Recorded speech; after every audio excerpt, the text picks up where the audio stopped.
bilang dan tadi kawan-kawan untuk nanti bukan oh, siapa-siapa. untuk menceritakan situasinya Nggak bisa, maka nggak bisa. disampaikan. Ya. Tetapi kalau untuk mendakwanya satu kan jelas jaksa penuntut umum Abang menyampaikan ini selain ada advokat, 5 ya, Oke. Abang selain advokatnya Pak ada Joko Widodo, Abang juga punya tanggung jawab moral sebagai pendidik ya, Pasti, sebagai profesor pasti. ya. Jadi janganlah Pasti.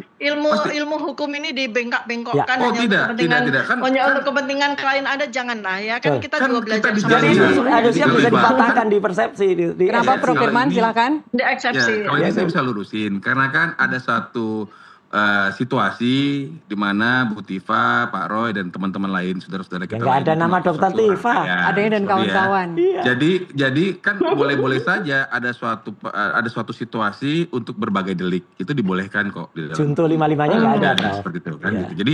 Jadi kalau bicara masalah Pak Roy dan kawan-kawan itu ingin menyampaikan bahwa ada satu situasi, ada Iya, orang tidak- juga gitu kan. Tidak bisa dong. tidak di surat bisa, dakwaan. orangnya beda-beda. Bang, di dakwanya ya, masing-masing, kalau baru bicara tetapi di talk show seperti ini, Mas Roy Suryo dan kawan-kawan boleh. Tapi kalau di surat dakwaan itu kan nggak harus boleh. precise. tetap kan Makanya kita bilang disampaikan error in dakwaan persona. untuk Bu Tifa Nggak ada namanya 5 surat dakwaan tuh ada unggahan. dan kawan-kawan tuh gimana ceritanya? Iya. Tuh. Kan Nanti tadi yang saya bilang. dihukum dan kawan-kawan ya.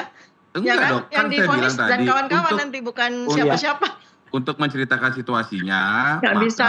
disampaikan. Ya. Tetapi kalau untuk mendakwanya satu kan jelas jaksa penuntut umum Abang menyampaikan ini selain ada 5 advokat, ya, Oke. Abang selain advokatnya ada Joko Widodo, Abang juga punya tanggung jawab moral sebagai pendidik ya, Pasti, sebagai profesor pasti. ya. Jadi janganlah Pasti. ilmu hukum ini dibengkak-bengkokkan Ya. Oh, hanya tidak. Kan- untuk kepentingan klien Anda, janganlah ya. Kan kita Kan juga kita belajar bisa sama-sama lihat, kok ya. Bu Tifa, kan dakwaannya sudah dibacakan dengan sangat gamblang.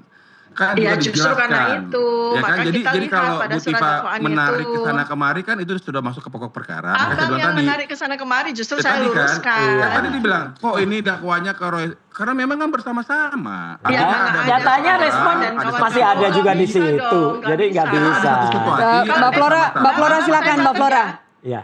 Abang, Masing-masing pihak melaksanakan apa yang dilakukannya. Baik. sehingga Saya kena catat ya, pidana, saya kan catat ya. gitu. Kalau Ya, kita sudah dapat berarti poinnya, SPP-nya. Prof Firman. Terima kasih. Saya ke Mbak Flora, Ya. ahli hukum pidana. Silakan. Terkait error in persona, error in objecto, kemudian juga locus delicti yang kemarin menjadi perlawanan ya Yes. oleh tim kuasa hukum. Pendapat Anda, Mbak Flora?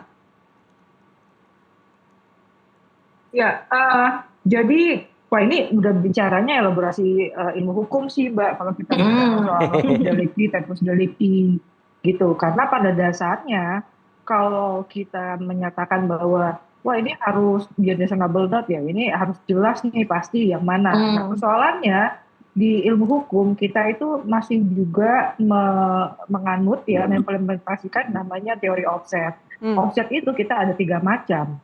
Ya, kapan sih suatu peristiwa pidana itu dianggap terjadi? Itu ada 3 teorinya. Ada pada saat terjadinya akibat, pada saat dimulainya perbuatan, pada saat sudah dimulainya ada gitu ya, dimulainya ada akibat dari perbuatan. Nah, 3-tiganya itu sehingga bisa menunjuk ke beberapa lokus gitu, beberapa lokus delikti. Makanya dalam surat dakwaan itu tidak seperti common law system yang sudah pasti di jalan apa, ya tanggal berapa gitu loh. Cuma itu dituliskan setidak-tidaknya di jalan misalnya di Jakarta Selatan atau tindak pidana dalam yurisdiksi Pengadilan Negeri Jakarta Selatan. Itu misalnya. Jadi kita kalau sempat bicara soal ini, maka itu bicara soal ini ya teori hukum gitu loh. Nah, persoalannya memang harusnya ya secara due process of law seharusnya tegas gitu. Gimana nih gitu. Tapi di satu sisi kita memang punya teori hukum yang berbeda.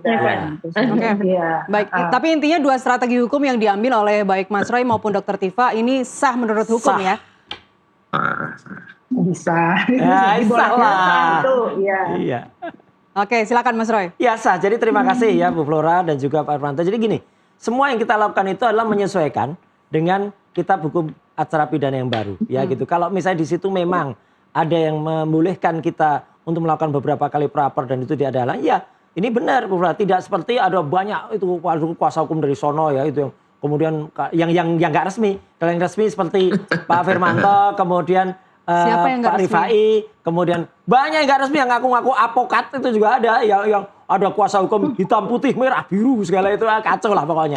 Nah itu ngawur, udah nggak punya legal standing ngawur. Jadi kita terima kasih ya, makanya gini masyarakat, Mbak Nas dan juga pemirsa Nusantara, silahkan kita melihat ini adalah apa ujian ya, batu ujian untuk KUHP dan juga Kitab Undang Hukum Acara Pidana kita yang baru. Dan juga di situ ada banyak seperti kemarin ketika Prapit, ada kemudian ketika penggerebekannya atau katakanlah penangkapannya mengatakan itu dikatakan pakai KUHP lama, tapi ternyata suratnya pakai KUHP baru. Ya. Itu kan yang bagus apa? Yang nanti menerima hikmahnya adalah kepolisian.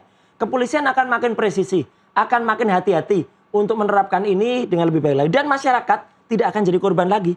Jadi nanti masyarakat kalau memang terorisme, kalau memang itu pelanggaran HAM berat, silahkan dilakukan penggerudukan seperti itu. Tapi kalau ini misalnya hanya masalah fitnah, pencemaran nama baik, lah kok pendatangannya kayak saya bayangkan kayak film G30 SPKI gitu. Iya makanya gitu loh. Jadi itulah yang kami lakukan dan insya Allah apa yang kami lakukan berdua ini ya, saya dan Dr. Tifa dengan tim kuasa hukum kami ya, di Dr. Tifa ada TPDT, di saya ada Tokham, itu akan berguna dan kita tetap kompak, kita tetap bersatu. Ya gitu. Sip. Saya ke Prof. Firman, saya tahu pertanyaan ini pasti akan langsung ditimpali oleh Dr. Tifa dan Mas Roy karena pasti tidak akan setuju, tapi izinkan Prof. Firman untuk menjawab terlebih dahulu. Prof, Anda sebelumnya menyatakan bahwa restoratif justice itu merupakan bagian dari dinamika penyelesaian perkara itu. Apakah opsi itu masih terbuka, Prof, saat ini? Jadi kan sebagaimana kita ketahui ya, bahwa ada 3 orang yang telah mengutarakan mengenai mekanisme kebenaran dan kemudian diberikan restoratif justice. Jadi saya pikir apa yang dilakukan sama Mas Roy dan kawan-kawan juga kan sesuai dengan hukum acara.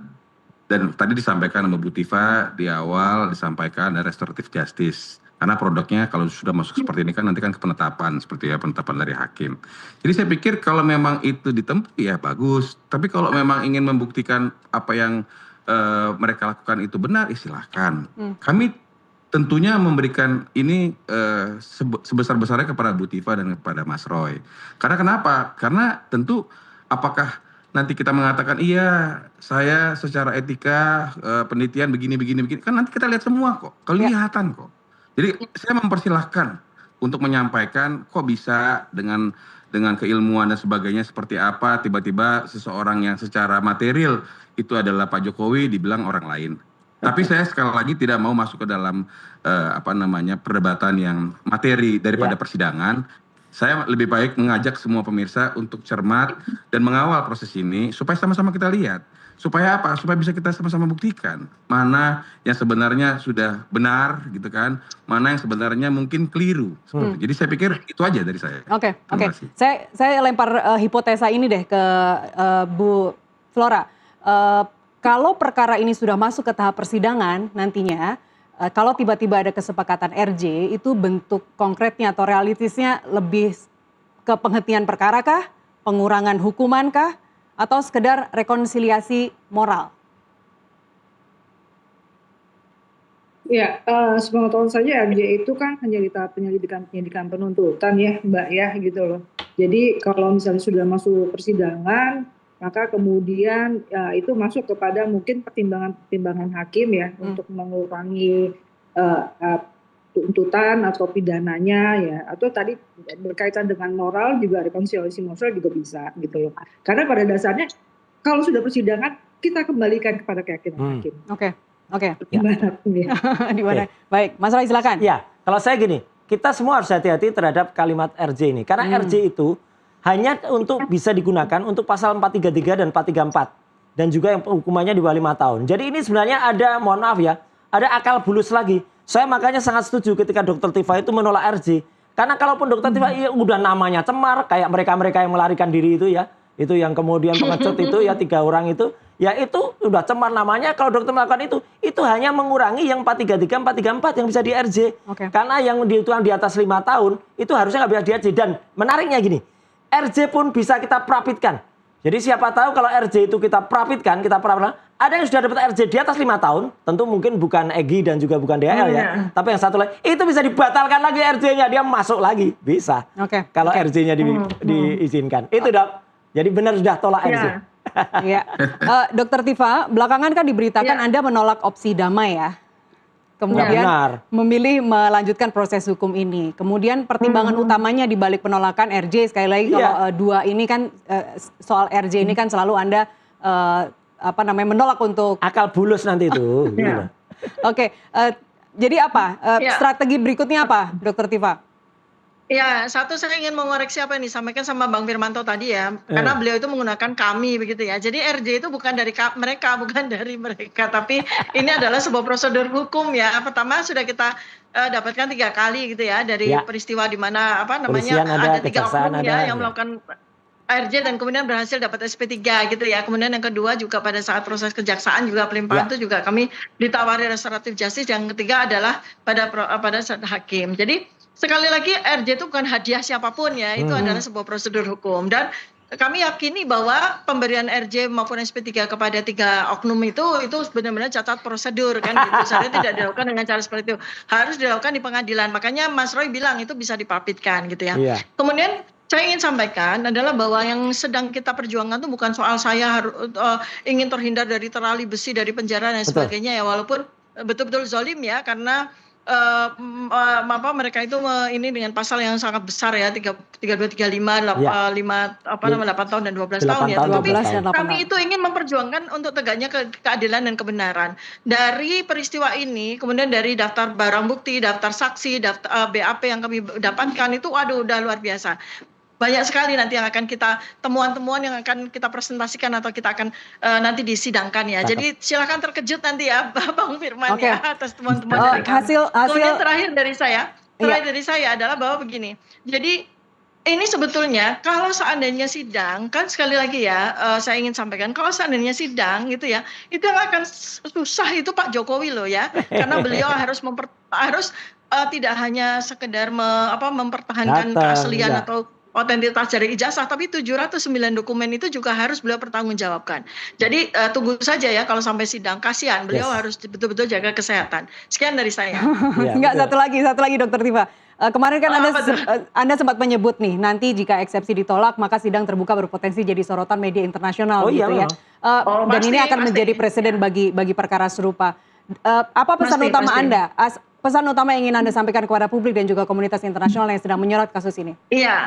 Iya, jadi sekali lagi ya ketika saya ditetapkan sebagai tersangka itu kan sudah warning ya bahwa ini adalah sebuah presiden buruk sekali terhadap bagaimana clear governance ya, bahwa betapa compang-campingnya tata laksana pemerintahan di negara kita sehingga sampai bisa muncul ada presiden buruk seperti dokumen yang tidak otentik ini gitu ya. Tetapi yang memang nanti akan saya sampaikan pada sidang nanti kalau memang sidang itu berjalan. Tetapi saya memberikan sebuah warning, sebuah perhatian dan ini juga para tokoh-tokoh saya nggak sampaikan pemerintah dan sebagainya ya, tetapi ini menjadi sebuah underline betul ya bahwa kalau sampai ini sedang berlangsung, aduh, yang menderita itu negara kita gitu, karena pasti akan dapat sorotan. Itu pada saat sidang perdana saja sudah ada beberapa media internasional ya. Nanti yang mereka akan sangat menunggu kalau sampai sidang ya ini akan menjadi sebuah pentas yang sangat mengerikan bagi negara kita ya karena akan disoroti oleh dunia. Jadi itu pesan saya ya. Jadi kita sama-sama menjaga kehormatan, marwah, martabat semua pihak tanpa terkecuali saya sebagai orang yang didakwa, Pak Joko Widodo dan terutama dalam negara ini.